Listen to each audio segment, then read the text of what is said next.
Okay. Hello, everybody. Looks like we have 9 people in here already. So people are coming in to join us this evening for our monthly Ask an Expert webinar.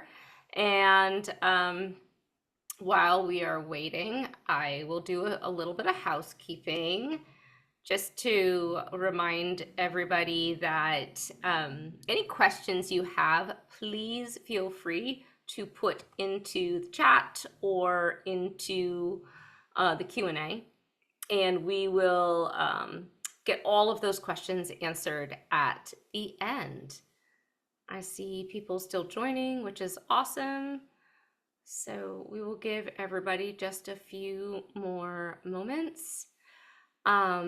And I don't know if anybody saw in our most recent newsletter that we sent out, we are hunting for spooky stories for our October webinar. So we're hoping to share any stories that you might have about some sort of spooky or ghostly or eerie encounter you've had while working in a home or an estate. So if you have any of those stories, email me. We want those stories because we're collecting them for a special webinar in October. So spread the word, guys. All right, so we are at, let's see, 16 people are in. Just to remind everybody, we will do the questions at the end. So put your questions in the chat or in the Q&A box. And I'm Heather Dawson with Max Sold here, and Cesar Fuentes is here with me as well this evening. And we are very excited to introduce you guys to Graham Wetzbarger. He is the CEO and owner of Luxury Appraisals and Authentications. And we've been working closely with Graham here at Max Sold for the past couple months to help many of our partners sell some really exciting luxury items. But today, Graham is going to dig into some of the tips and facts and maybe cautionaries to know about when it comes to identifying and helping your clients navigate how to sell some of those luxury brands. So what I'm going to do now is hand it over to Graham. Oh, and before I forget, I know you guys need code words. So I'm going to give you your first code word now at the beginning and the second one at the end. There will be 2 code words. The first one is luxury. And Graham, you can take it away. Thanks, Heather. Hi, everyone. It's a privilege to be here speaking to the Maxold community tonight. I met Heather at, I think, the Appraisers Association of America symposium this summer. ISA. No, ISA, the International Society of Appraisers symposium this spring. I I go to a lot of the seminars. I love them, the conferences. Whenever there's interesting topics. In any case, Heather and I got to talking, and the, the first thing that came up was that Max sold, was not accepting luxury because of such the high fraud risk of counterfeits, and it was just, it wasn't a sound business decision. I'm like, well, there's so much opportunity there. Like, let's figure out a way how we can kind of pilot something where we can make sure that the luxury goods that your customers do have are authentic before we list them for sale in the auctions. And yeah, the past couple of months of the trial have been really, really great. So I'm not sure if those attending have been in the trial or if this is new news to you, but we've had great items from vintage luggage to shoes, watches, handbags, and other accessories, even some home goods. So pretty fun stuff. I'm gonna share my screen and start going through this deck. Heather, do feel free to interrupt me if you need to for anything. Otherwise, I'm just gonna kind of be on my warpath. Um, building confidence with designer goods and learning skills to detect counterfeits. So I've worked um, in the luxury space, specifically authenticated luxury resale for about 20 years now. Everybody here knows that resale is nothing new, but obviously in the past decade, it has exploded. Um, it was when I started, it was quite niche. The people who sold were never the people who bought, and the people who bought used thought they didn't have anything to sell. So I spent the big bulk of my career at the Real Real as a early employee and as their head of authentication, and that was um, pretty wild, going from employee 50 to a company of over 3,000 before we went public in 2019. In 2019, I then left the company and started my consultancy, luxury appraisals and authentication, which does exactly what it sounds like. We authenticate and we appraise, and our specialty is luxury. I say, like, if it has a designer name, if it's on Madison Avenue, if it's in Vogue magazine, we do it.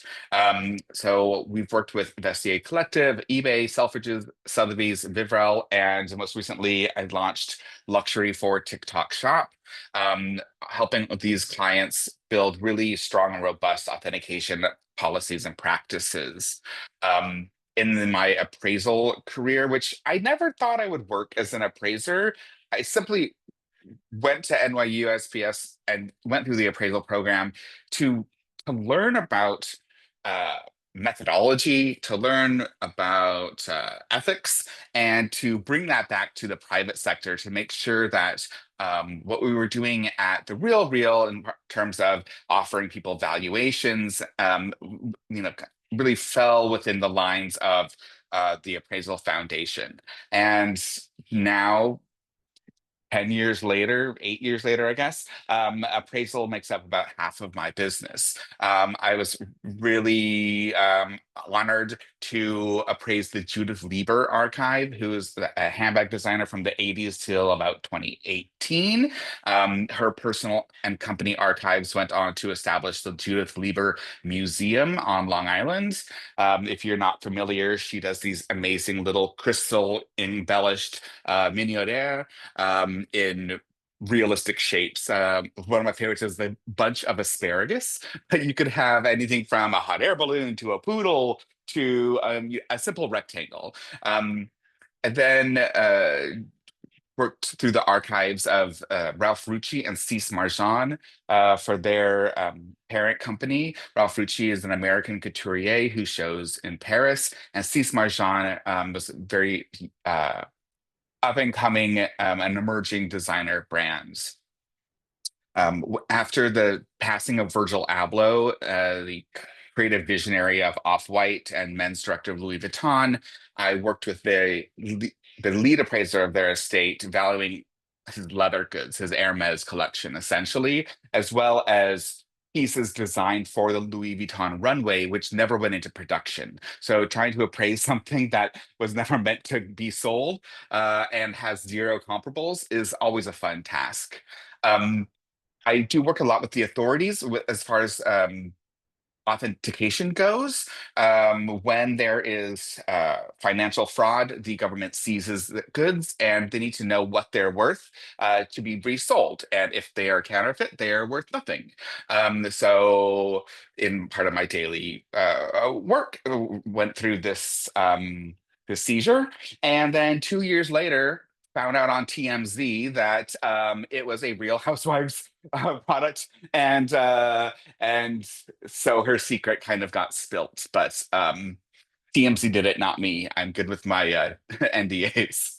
Last year, I appraised the world's largest handbag collection, which was 8,000 handbags at the time. It's now over 9,000, and she's never going to stop. Um, and just in January, I finished an appraisal of 966 pairs of Nikes, not even just 966 pairs of shoes, only Nikes. And that was so much work for the value to only be $250,000. And if I never look at another pair of Nikes again, I will be totally satisfied. Um, these little infographics on the bottom talk through some of the categories that we appraise and authenticate: handbags, watches, ready to wear apparel, shoes, not just Louboutin pumps here and not just Nikes, but any and all. I've seen way too many Uggs, and jewelry, branded jewelry.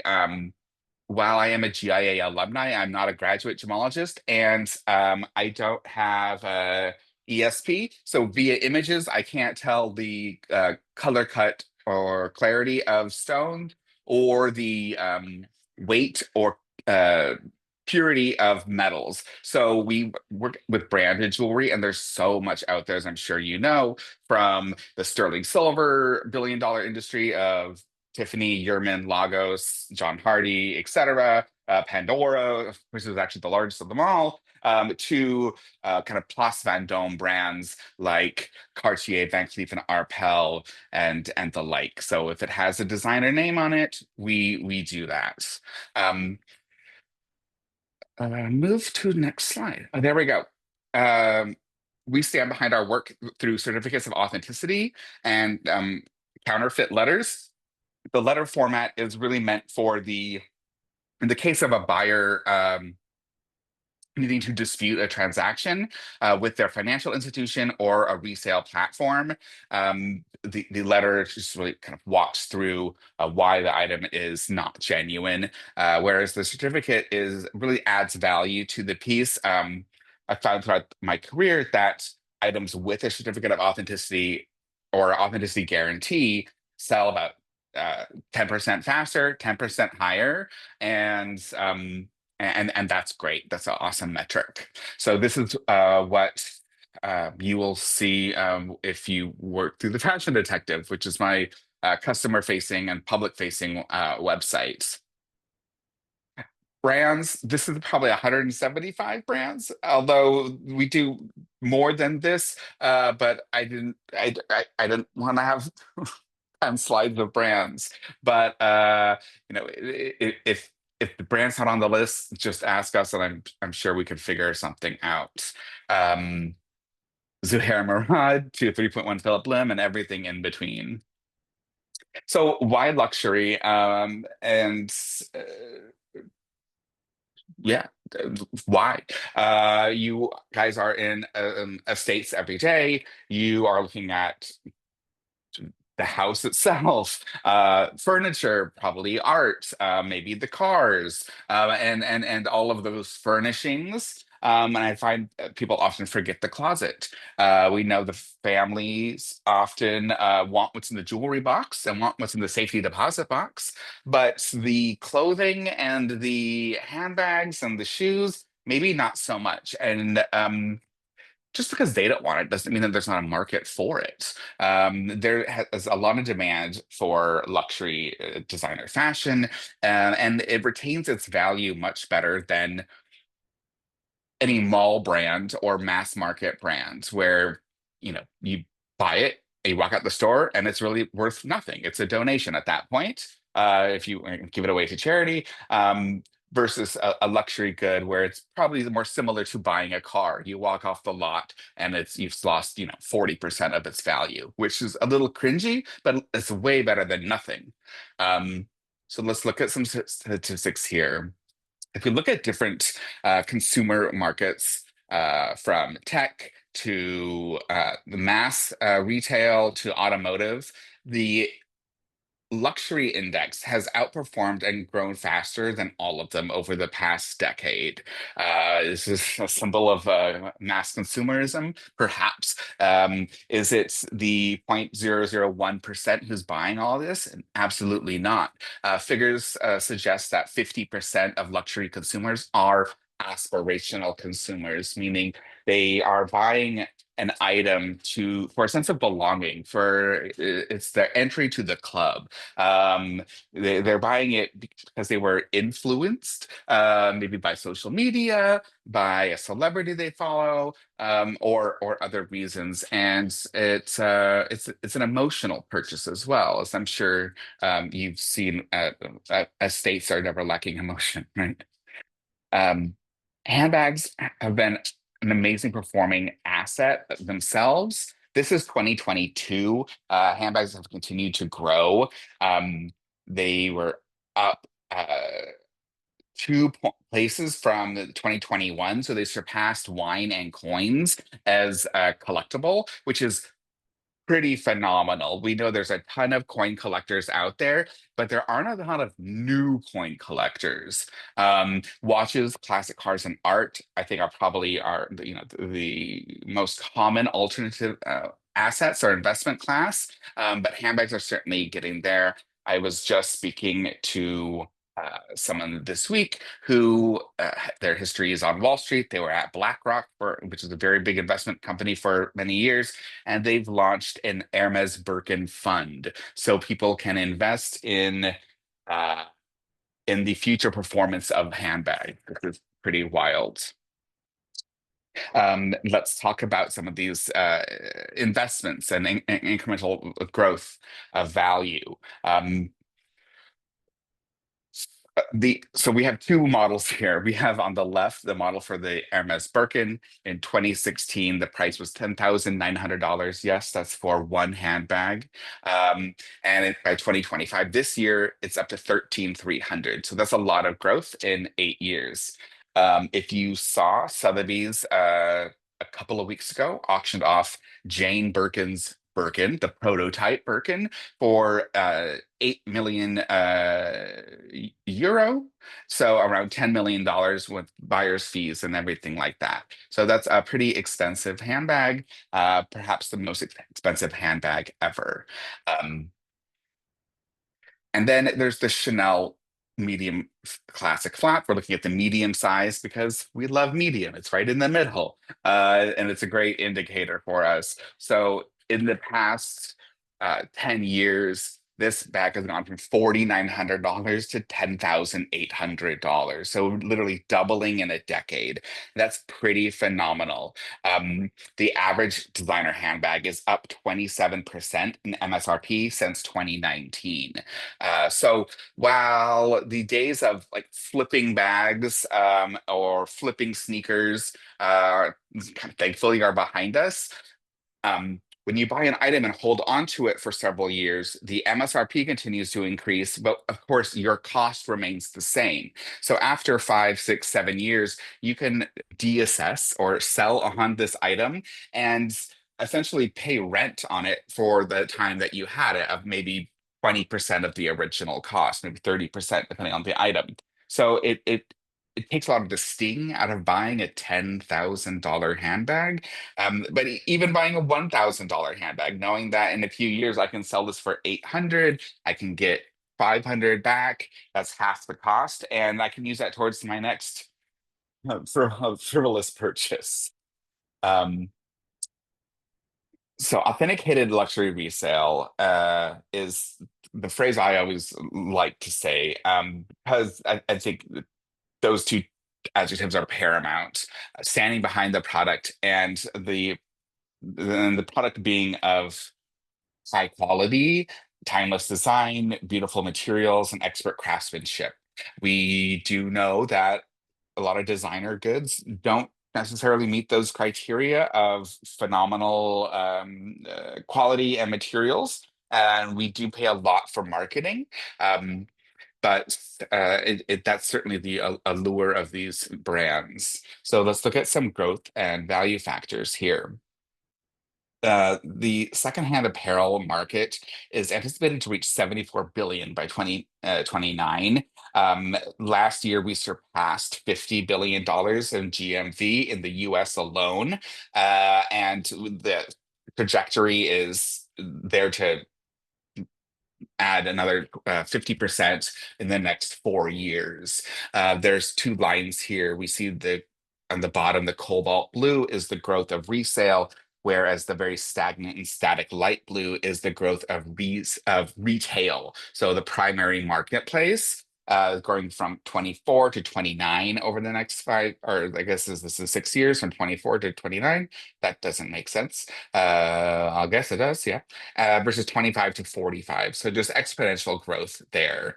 More and more more and more people are adopting secondhand, not necessarily vintage, not necessarily thrifting, but just used contemporary clothing. Um, we have the largest percent of the population transacting in the secondary market right now, about 60%. I think we could probably hit 80% over the next 10 years, which is also, the kind of the great inheritance, right? Of that, the greatest generation passing on. And normally, right, it's the older folk who are less willing to try a new market. And we could talk about the psychology of that, growing up during Depression, growing up during the war, etc., and the wanting to have new and pristine items of their own. But the secondhand apparel industry has grown in line with the entire like sharing economy. So if you think about Uber, Airbnb, right? These are all sharing economies. And with the birth of those around 2012, 2013, by that point, we have already seen major resale businesses that are still around today. We're already up and running. Online resale. So in the US, e-commerce makes up about 10% of retail sales, especially for apparel. If you look at other countries, especially in the APAC region, Asia Pacific, they are closer to around 50% of all purchasing is done online. So we will see a big growth from 22 to 40 billion. So a doubling there in the next 5 years, which is a 13% CAGR or compounded annual growth rate, which is pretty amazing. I think the younger generation is pretty much on par with China. They do most of their discovery, their entertainment, and their transactions on their phone, as we can tell by them just looking like this all the time. Um, but I'm certainly guilty of that as well. Um, so that's just a very interesting point. As I think Max Sold is fascinating because it's a hybridization of online and offline or in person. Right. So you're bringing awareness and discovery by pushing these auctions out to large local communities, but then really like bringing it all home when the winner of the auction comes to pick up the item. You really get that chance to engage with them and build a new customer and new clients. What are we looking at here? Top five reasons people buy secondhand. Well, you guys work in the space. I'm sure this isn't new news to you, but what I find interesting is how these different segments have really changed over the past 10 to 15 years, which really to me indicates an acceptance of the secondary market. Um, the stigma of buying used and that being down market is going away. And there's a larger push for sustainability and wanting to be unique. Um, we no longer dress head to toe in a look from a page of a magazine or inspired by the page of a magazine or a mannequin in a department store. We don't all want to look like clones of one another. The very fast-paced world that we're living in is all about individualism and expression. And it's by limiting yourself to the primary marketplace to, let's call it, summer 2025 merchandise, that's really limited in displaying like who you are. So taking older pieces from your wardrobe, finding older pieces in your travels or in your browsing, and mixing it with the new, I think really has creates a unique persona. Um, 68% of the younger generations shop secondhand apparel. If you look specifically at Gen Z and I think it's even higher than that. I want to say it's closer to 75, but we'll throw in some young millennials in there for that stat. And 56% of secondhand apparel transactions were done online. So that's huge. When 10% of apparel sales are online, 56% of resale is done online. And that's simply because online you have a much larger audience with the capability to reach a much larger audience. And these one of one items, right? Like it's a particular size, it's a particular color. You might there's no way that you could sell through that volume in a brick and mortar location without a an online presence. So the internet has made the world so much smaller, and you can go on eBay or anywhere and buy an item today, and it might come from around the world, halfway around the world. It might come from down the street, but we don't really consider that so much. We want it overnight, but that's a different story. Um, and the consumer is starting to look at secondhand first. When they see something that's interesting and inspiring, they look to discover and learn more about it in the secondary marketplace. When they are dealing with individuals as opposed to brands, people have more trust in them. And especially with some curated platforms that really talk to their demographic, people again feel like they belong and they fit into this club, and they build trust in that way and are willing to spend money. Looks like our top five reasons: better deals, right? So that's still paramount, that the price is fair on the secondary market or the open market. Whereas, yeah, I mean, I was at the grocery store earlier today. I'm like, how can this be $5? And I sound like in my head like my mother or anything like eggflation, but it's there.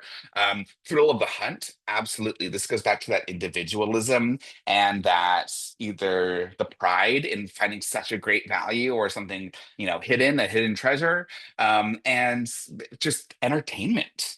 Um, and then being able to afford higher end brands, and by this I mean better made.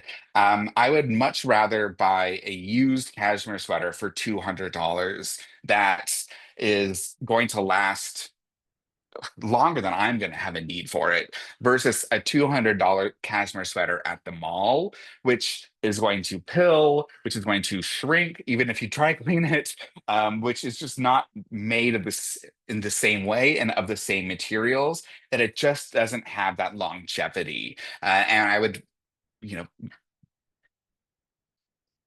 yeah, I think it's the same with furniture and other pieces, where I would rather buy a used couch or chair that is of high quality and is going to last than something from Wayfair or Amazon that's going to, come in a box, be made of cardboard essentially, and be put together with an Allen wrench that just isn't going to stand the test of time. We've all been there. I think probably in the college days, or in the young days of the early days of IKEA, where we see it's such a great value, we get it and it's fun, and then in 3 months it's chipping and it's not balanced anymore. And I think we age out of that, hopefully. And fourth is sustainability. It's better for the planet. So again, every time you run an estate sale and you're clearing out someone's home, and all of the items that don't go to a landfill, that's such a great thing, right? That's carbon offsets, that's carbon neutrality. Even if you have to ship it to a buyer halfway around the world, it's still keeping these items out of the landfill is still replacing a new item that someone would need to buy, which is really wonderful. And then, of course, fifth is back to that individuality component of finding that one of a kind look, or that special, unique piece that's just yours, a sense of ownership and individualism.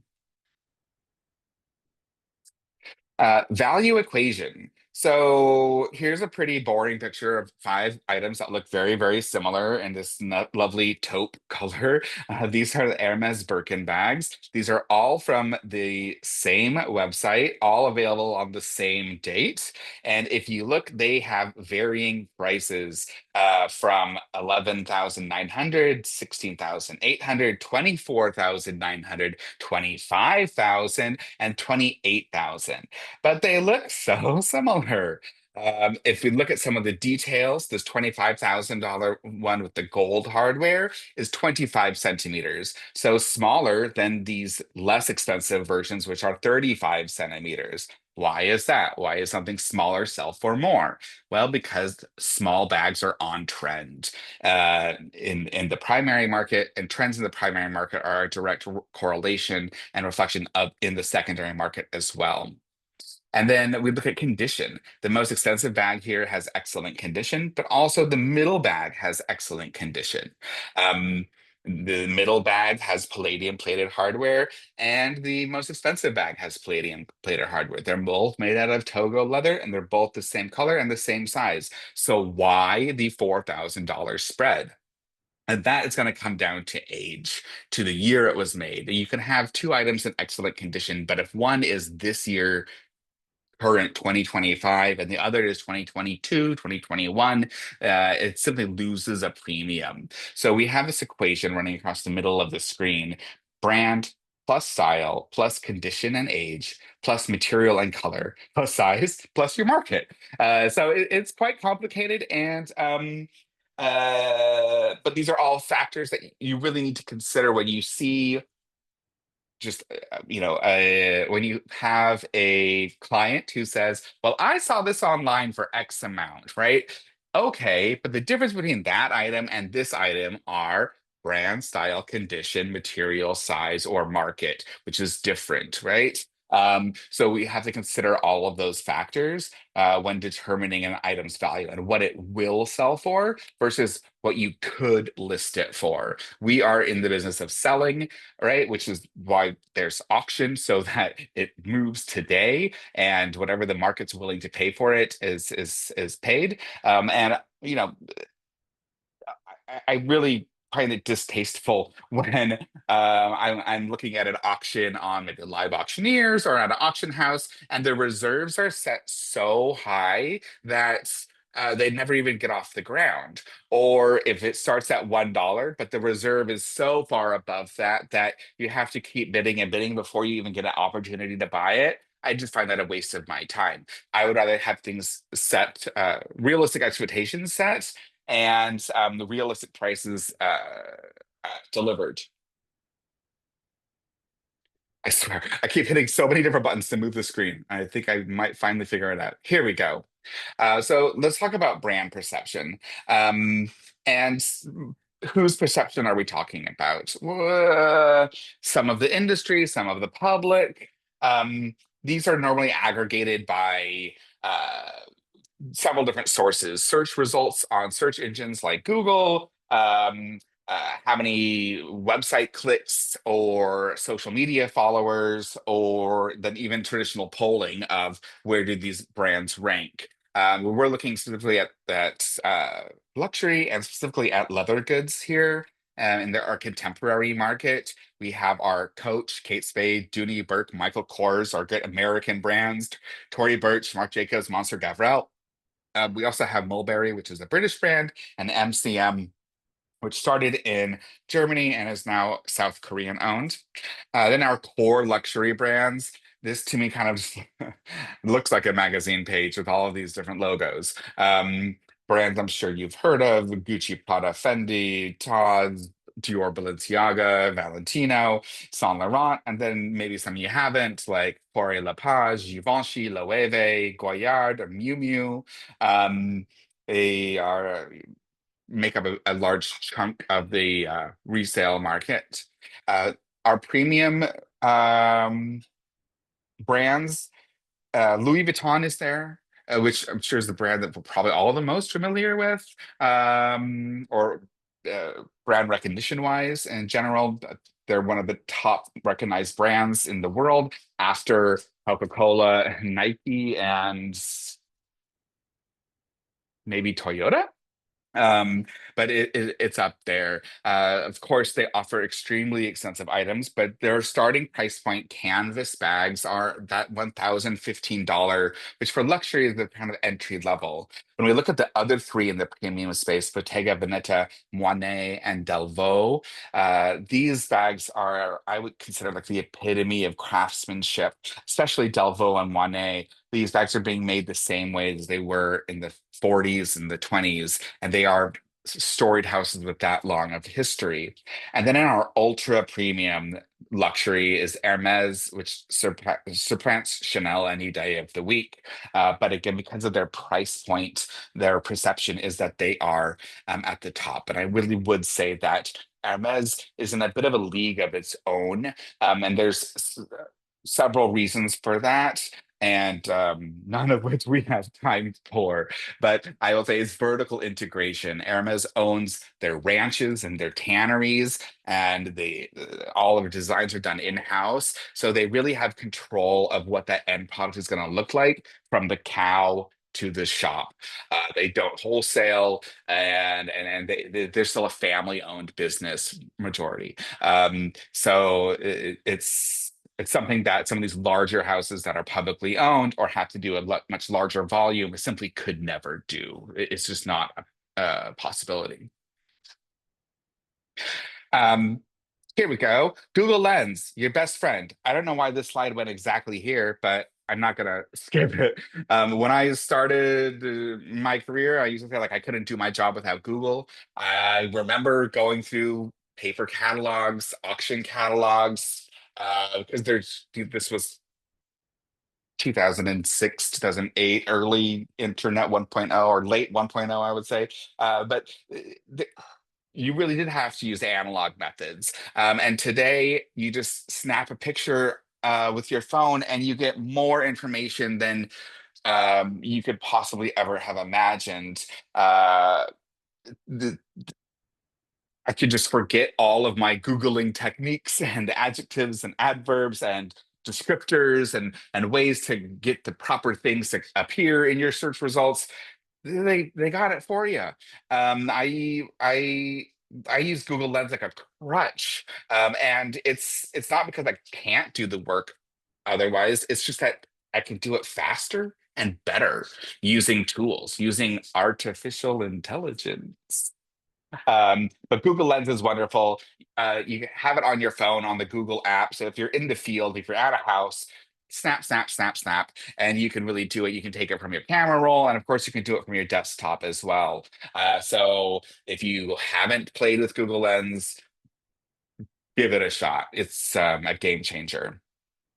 So now let's talk about the fun stuff, or the things that I love the most is state of the fakes, counterfeit goods, replicas, knockoffs, dupes, however you want to call them. Um, let's talk about identification. We're going to show you some tips of things to look out for, things that are big red flags, and liabilities. When I met Heather, Maxwell was not taking luxury because of the liability as an individual appraiser or auctioneer or reseller. A lot is dependent on your reputation, right? You know, it's hard to build and easy to lose reputation and trust. So sometimes the liability or the ramifications of selling a purported counterfeit item could be too great, and so people stay away, which is totally fine. But I'm hoping that I can help demystify some of it, um, and you can make more informed decisions, and not leave as much on the table. Um, there's a growing culture, a counterfeit culture, a dupe culture among younger generations, and it's that same influence from social media, where they want to emulate the look of the people that they admire, and they don't care. They want to emulate the look. They don't necessarily want to emulate the brand. And buying something that's similar, I think, is totally fine. That's the trickle down effect from high fashion to mass fashion to fast fashion. But when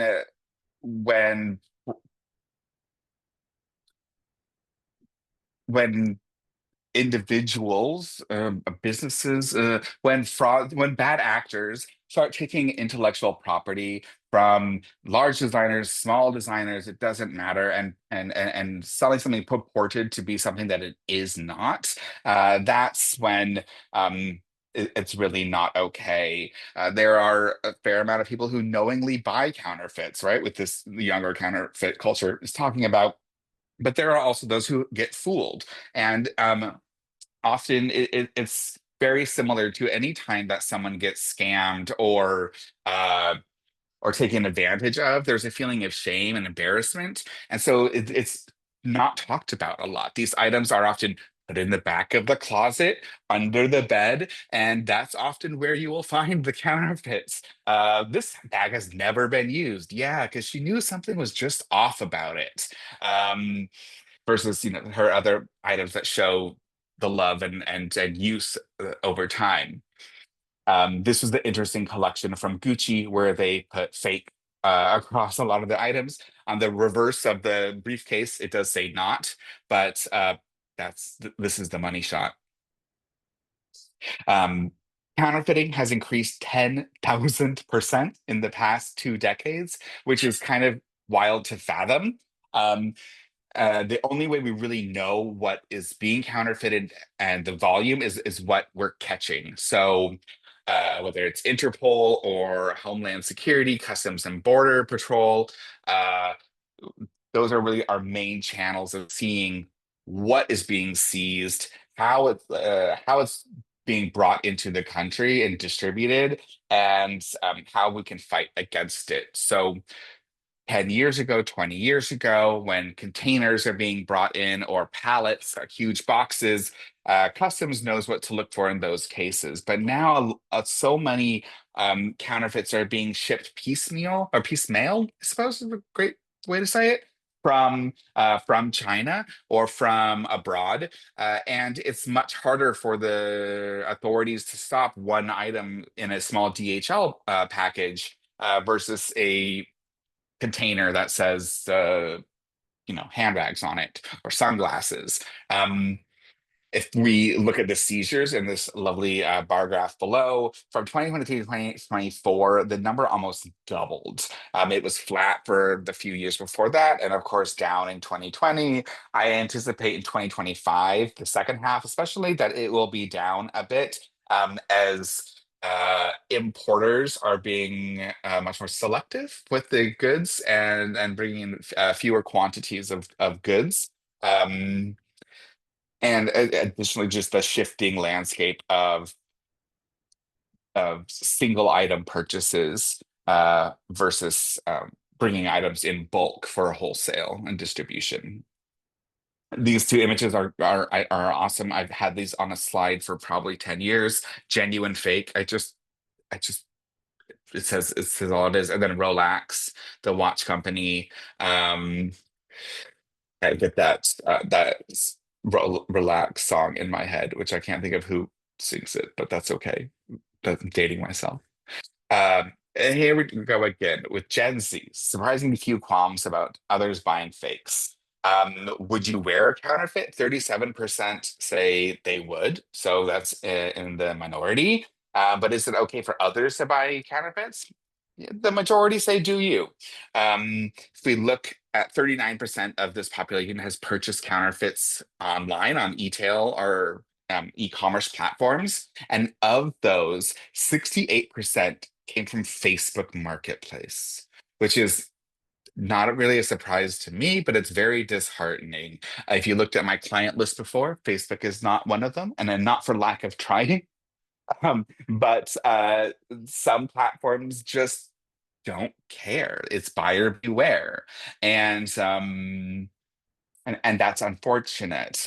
Trade groups such as International Trademark Association, American Apparel and Footwear Association, International Anti-Counterfeiting Coalition, they consider Facebook Marketplace to be a notorious marketplace. It hasn't made the official US government's list of notorious marketplaces. Um, It probably has to do with their founder being American and being one of the richest people in the world. But alas, I wouldn't shop on there for anything luxury.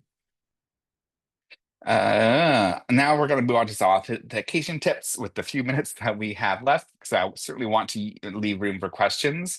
Um, it can be quicker to prove an item is fake than to confirm that it is genuine. This is something that, like Google Lens, work smarter, not harder. I can identify something very quickly through binary review that it's counterfeit. All right, move on to the next thing. If I have to prove that it's authentic, that's a lot more work. And especially those who are familiar with the fine art world, that's a lot of work and can be very expensive and very time consuming.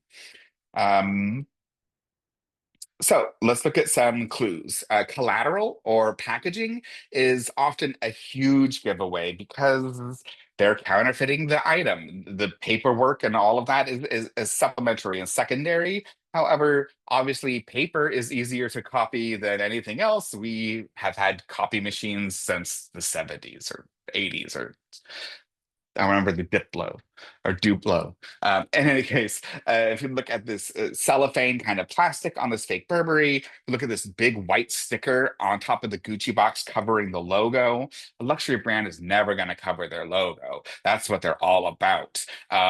We see this Gucci on the right that has this, again, cellophane packet with a bunch of different receipts in it. None of them look like a Gucci receipt. I don't really know many places that have big QR codes on their receipts like that. Additionally, there's a black card with the number 1, 2, 3, 4, 5, 6, 7, 8, 9, 0. So that's certainly a great unique serial number. And on the lower left, we see Louis Vuitton with the hang tag saying that it's made of cowhide leather with a number 45257 stamped on it. That's just a pretty intuitive way, I guess, for the counterfeiters to keep track of their inventory by using this as a tag and I'm marking it as such. Um, there's this orange authenticity card here from Hermes, which, if you don't know, might seem legitimate. In fact, Hermes has never used an authenticity card, orange or otherwise. And this verbiage on here, the French and the German, comes line for line, word for word from the Chanel authenticity cards. Counterfeiters gonna steal. Let's look a little bit in depth of Chanel. Again, at the upper right, we do see counterfeit receipts, this large CC in the middle. We have this thing that says POS, and it has perforations and duplicate layers on it, something very much out of the UPS circa 2000 versus your standard Chanel receipt, which looks like a standard anything receipt. It's a zebra printer, it's thermal paper. It could be the grocery store down the street or Chanel. The receipts are kind of all the same. If we look in the middle, we have a column of 3 serial number plates, and they all have the same serial number. So that's not good because the serial number is supposed to be a unique number to the item. So if you have more than one, it's not okay. Yes, there probably is a genuine Chanel bag out there with N1918XPA on it. Unfortunately, the liability is probably too great for anyone to actually relist that item because it's a very commonly known counterfeit. Additionally, this card 102181184. Um, I unfortunately have that number memorized. That was probably of all times the most common counterfeited Chanel number there. If you look at the example right above it, you see this prismatic holographic effect where we see oranges, greens, blues, a bit of purple in there. That's incorrect. Any rainbowing like that, you should never see on a Chanel authenticity card. And then the last image here is the dust bags. So, brands spend millions of dollars creating and protecting their logos. And so they're never going to stretch it out and poorly print it like the version on the right. They are going to use their proprietary font and typography and spacing always and forever. Hermes, penultimate luxury. So obviously a great candidate for counterfeiting. Um, We have the real Birkin on the left and the fake towards the center. The fake one just looks a bit puffier. The handles don't have the same kind of dexterity or rigidity that the real one does. And even on the edges, you can see the piping at the seams, and the side panels just kind of rolling around to the front. It's almost collapsing in on itself. That's just a sign of really poor materials. Um, it takes us just, I don't know, anyone who builds something will tell you you have to use the right thing to build something if you want it to function.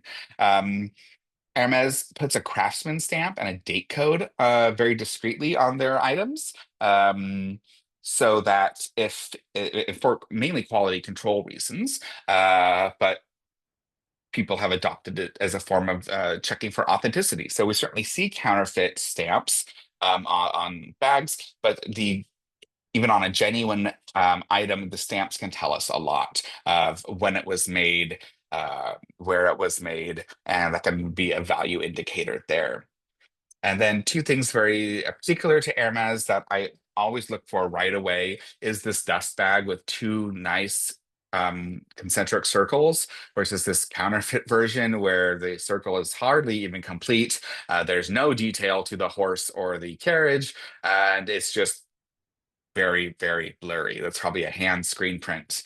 And then the keys. If you see that these keys on the bottom are on a little jump ring, which is then attached to the clochette, that is a key giveaway that the item is counterfeit. If you ever see a key giveaway, if you ever see keys on a jump ring for Hermes, it is counterfeit. The key should be looped through the leather clochette as you see in the version above. So again, every time I see a Birkin, that's the first thing I do. And then moving towards the interior. Hermes was the first brand to ever use a zipper in their handbag. This a fact they're pretty proud of back in the 1930s. And today, they still have as much pride in their zippers. You can see on this yellow bag across the top, the zipper, the stop where the pull terminates is in the shape of an H for Hermes. You can see this picture right below it where it just looks like some notched out square. That is incorrect. It should be this perfectly balanced H. Also, the zipper pull stays parallel with the teeth. It doesn't dangle vertically with gravity. It floats. And even then, the counterfeiters tried to copy this. If you see here, the corner of this counterfeit one is really pointy, for lack of a better word. And then we have a concavity or a curve in this middle section. And the coloration too, this has a lot of blue versus the genuine one, which has more brown to me. Brown is palladium coating, which is in the platinum family, whereas blue is really more of nickel, chrome, aluminum, which is not a luxury material. Garments, garment tags. The tags of the garment can take you so far. This is an item that came up this week, actually, and I was determining if it was genuine or not. And after too long, I guess, looking around, it just struck me. It was so obvious and right in front of me the whole time. On the garment tag, we see it says embroidery, and below it says 50% cotton, 50% acrylic. This garment doesn't have any embroidery on it. They just chose a tag and they didn't think to see if it matched. When I pulled this one up online, also the material is 94% cotton, 6% polyamide, not 100% cotton as the tag says. So the devil's in the details. To make a counterfeit, your goal is to make it cheaper and faster so you can sell it for less and still make money. So you have to sacrifice, and often intelligence is what's being sacrificed, I think. Or it's just lost in translation. We have some Balenciaga pool slides, nothing like a pair of $500 flip-flops to start your day. The genuine versions at the bottom where the letters are much bolder, much blockier, and the diagonal lines, the grip or tread of the sandal project out versus are set in like we see on the version on the top. So always turn over the shoe. We have this big 41 in a gold circle. So that's a size 41, which is essentially a US 11, women's 11, and has this gold circle. If you ever see this gold circle, the European size stamp in it on a sole of a shoe, it's counterfeit. It is, or you might see it at, well, Payless probably doesn't have size 41, but you don't see that in the luxury world. This sticker is a big indicator, just like the keys on the jump ring, that the item is counterfeit. Additionally, if you're looking at a shoebox and it has a size run at the bottom, 38, 39, 40, 41, and one of them is checked, luxury brands don't do that. Luxury brands print the label for the right size, for the right color, for the right item. What do you want for $500? You know, like they're gonna do a little bit of work. So that's also an indicator always that the item is counterfeit. Gucci Ace. These sneakers came out in about 2015, and then I think by 2020, maybe everybody in the country owned them. I know a lot of stimmy checks went to these shoes, and then they came up on the secondary market not long afterwards. Devils in the details. We look at the logo on the back of the heel counter. We see the genuine printing with these very circular G's and C's, whereas the C's on the counterfeit version are more ovular, more elongated horizontally. If we look at this embroidery of this little gold bee under magnification, we can see that its antennae are long and straight and at a nice right angle. And its arms are doing a little walk like an Egyptian, whereas the counterfeit version looks more like an alien. And then things you don't see. If you just look into a shoe, you're going to see the sock liner or the insole. If you take that part out, you will see the foot, the bed of the foot where Gucci puts their logo, because Gucci puts their logo everywhere. And so the counterfeiters copy it, but they normally don't get that right. So sometimes just lifting up that piece in the home or in situ or at the store or wherever, you can learn, you can see a lot.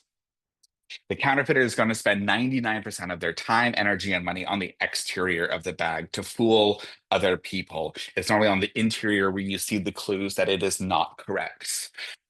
This Breitling came across my path a couple of weeks ago, and again, I had one of those moments 20 minutes into it where it's like, oh my God, why didn't I see that? So I'm going to point out this unique design of the chronograph.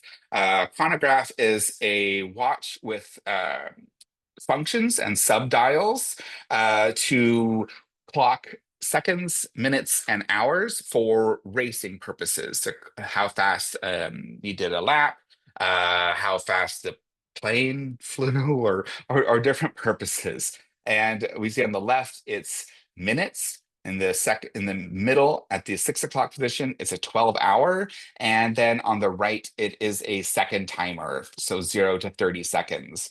Now, this counterfeit version, they bought a chronograph movement from who knows where, and they had a face, counterfeit face of a Breitling watch, and they just popped it on. They didn't really consider or care that the different indicators and different dials were in the wrong places. So it's just something to look at and compare, spot the differences. When you look really close, we can see that the Breitling logo with the wings and the bee on the bottom one are a hot mess, where they're very clean and well done. That's probably a size 3 font, so it's very, very clean. As well as the back, the case back of the watch. The genuine one has a lovely polish to it. Has a serial number here, and everything is very legible. Whereas on the counterfeit version, it's like a copy of a copy of a copy. It's just blah. Um, Metal hallmarks. So whether it be a jewelry piece or silver wares, hollow ware, we're always looking for hallmarks, purity stamps, and maker's marks. And then comparing them. And in the same way, you might use your book of German 19th century hallmarks. We look at that. So this is the same Breitling, and the one in red is how the stamp was on the clasp of that watch versus 3 genuine versions of the same watch, where you can see that the logo is just much more defined and perfect.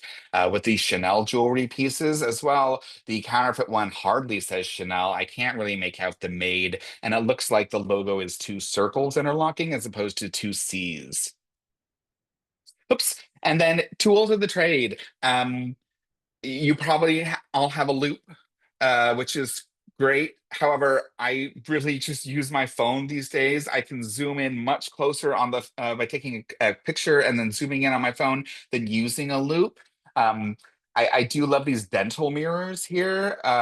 With it actually has a light on it as well. These things you can get into corners of items. Highly recommended. Of course, a flashlight and a black light, measuring tape, caliper.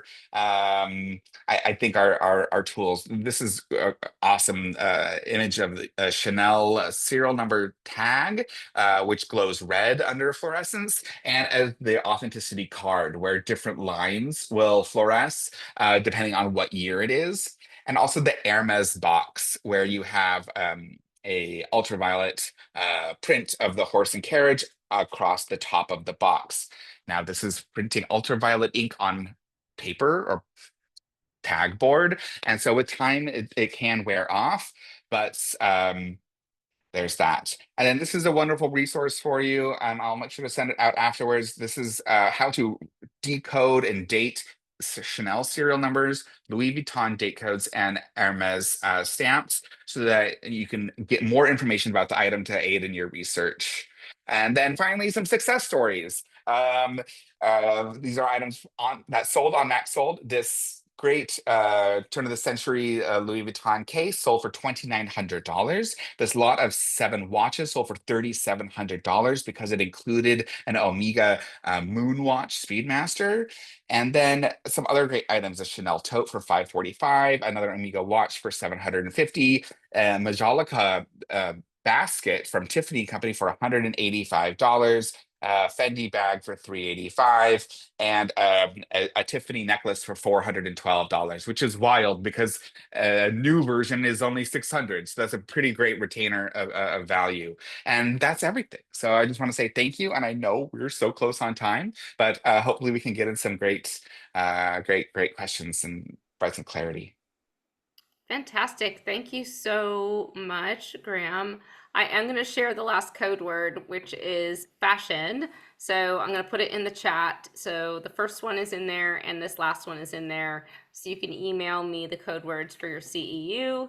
And does anybody have any questions for Graham that we could ask right now? Any questions? I think one main question is, Graham, what are the things that you most often see, like organizers and appraisers bringing to the table that they're wondering whether or not it's real? Is it handbags? Is it jewelry? Is it a specific designer? So with regards to simply like authenticity, it's normally handbags. People just honestly don't know. I find a lot of estate folk and general valuationers, they understand the methodology of looking at jewelry, right? Even if they're not a gemologist, they can walk through their steps, and there certainly is a science behind it. Whereas with soft luxuries, it's more of an art form. So certainly the handbags, designer scarves, sometimes shoes. Um, but yeah, mainly it's items in the closet. Okay, items in the closet. And so another question is, what do you think would be kind of, I don't know, the best way to approach a situation where a client absolutely like believes that an item is authentic, even though like it clearly isn't? And like the organizer might not want to go down the road of getting them to have to pay for an authentication when they know it's so evidently fake. What kind of conversations can people have in the field to kind of like break the bad news? Do you see that happen much? Yeah, I mean, honestly, not a ton, maybe 1%, but it certainly Okay. happens. And um, uh, I think we all know that some people, if they're dead set on believing something, whether how silly it is, they're gonna believe it, whether the earth is flat or whatever it might be. So if there's really nothing you can do about it, it then comes down to your business and your reputation, saying like, I understand that you feel this is genuine. However, I am not going to be able to relist this or sell this on your behalf because of X, Y, and Z. You're more than welcome to pursue other avenues. You're more than welcome to pay for an authentication or an appraisal of this item out of your own pocket. Uh, and that often works as a deterrent. Um, but if you just say like, it's my reputation that's on the line when I hold an auction. This platform that I work with and I'm partnered with has a very strict policy. So I need to err on the side of caution and not list this. So my business doesn't have their privileges revoked or I get a bad reputation or review or something like that. Like I think people understand in this world that reviews and uh, silly, stupid reviews can even damage a company's or person's reputation quite a bit. So um, hopefully they understand that. Yeah, that's an important point too that you made about being careful because they may be dead set on selling it and you don't want to be caught up in any part of that transaction when it happens because that's the tricky part. Yeah. Um, I think even like when you do identify something as counterfeit, like what do you do? Do you just throw it away? Do you give it to Goodwill? Do you tell the person at Goodwill that it's counterfeit? Um, I mean, it's illegal to knowingly buy, sell, or trade or transport counterfeit goods. So you really shouldn't send it in the mail, even if you're just giving it to a friend. mhm. And you certainly shouldn't sell it. If bringing it to Goodwill, all right, at least it's going to charity. Normally with counterfeits, I throw them away. When tested, most counterfeit luxury items have unsafe and illegal levels of arsenic, lead, chromium, and other materials because they're buying these cheaper materials that are made against standards that the US won't allow on our goods for public safety in these items. And so while a handbag might seem like as a victimless crime, whereas counterfeit medicine obviously is much more vital to someone's health. But you don't want to get lead poisoning or touch arsenic. Like that's crazy. Yeah. Uh, yeah. Does sound crazy. Veda is wondering if items should be cleaned up or left as is, if they're maybe sending them to be authenticated or sold. So, um, probably like most things in the home, I think you check for functionality, right? That it's working, therefore, does it have value or is it simply decorative? And then I would probably leave it as is. There's a trend of like kind of upcycling, of turning an old bag into a new picture frame or things like that. Those items are not considered genuine by their manufacturers, and therefore they could call them counterfeit if they wanted to. Uh, and so those kind of or customized items I would probably stay away from, but it's best to not go crazy with a shoe polish or something that really shouldn't be used on a handbag. You can shake it out. You can use a little tiny vacuum, lint roller. You can clean it with a baby wipe. Um, but other than that, wait for the person, let the person who buys it decide if they're going to make the investment into having it refurbished or repaired. You can bring your item back to Hermes, to Chanel, to Louis Vuitton and pay to have the items restored if you want, or just a really good leather craftsman. Sometimes a cobbler or a dry cleaner will actually do a great job of cleaning something, but you need to establish that by their reputation, and ask, people in your network and in your community. Okay, awesome. And what do you think, if you know, are maybe some sleepers that are hiding in people's closets that we're not looking for and we should be looking for? That could be a luxury item, particularly in some of the older generations, homes, if it's an estate or somebody who's downsizing and might have had something for 35, 45 years, and we're just going to put it in Sure. the donation pile because we have no idea. Yep. So I'm trying not to think trend specific, but look at the scarves. Oftentimes, there's just a whole bunch of scarves, right? They could be winter scarves, muffler types, they could be silk scarves. And in a box, you will probably come across one or two that are high-end designer that they bought on a special occasion, they got as a gift. And same with the men's neckties, although watch condition of the neckties. Oftentimes the guys spill right here. I know I do. And look at those too, because you'll probably find an Hermes or a Ferragamo in the bunch, and that is an easy $50 right there. Look at gentlemen's and women's hat. Well, gentlemen's hat specifically, brands like Stetson and Borsalino uh, have a very, very strong resale value. You got Borsalino fedora from the 80s or the 50s, could be $300, made of rabbit felt or mohair. They're beautifully made hats, way better than you would buy at a store today. Um, and uh, those are probably like the sleeper items that often get looked over. The gentleman's clothes often get looked over, and unfortunately, because suits have a lot of tailoring, they are much harder to resell. But the ties and the hats, there can certainly be money there. Okay, fantastic. Does anybody else have any more questions? I think that might be it. I know we've got some thank yous, great information, and thank you. People are very grateful for everything you've shared this Oh, evening. absolutely. My pleasure. And so I think that's going to be a wrap. Thank you so much, Graham, for your time and your expertise and knowledge. By all means, yeah, always happy to share my knowledge and just to talk ad nauseum at anyone who will listen. So by all means, if people have questions, they can certainly reach out and contact me. And then Heather, I'll send you that kind of cheat sheet of the date codes so that you can share that with folks. Okay, wonderful. Yep. And Wendy's asking if the Chanel list will be shared. Yes, and this entire webinar is recorded, Wendy, so you should get a recording of it.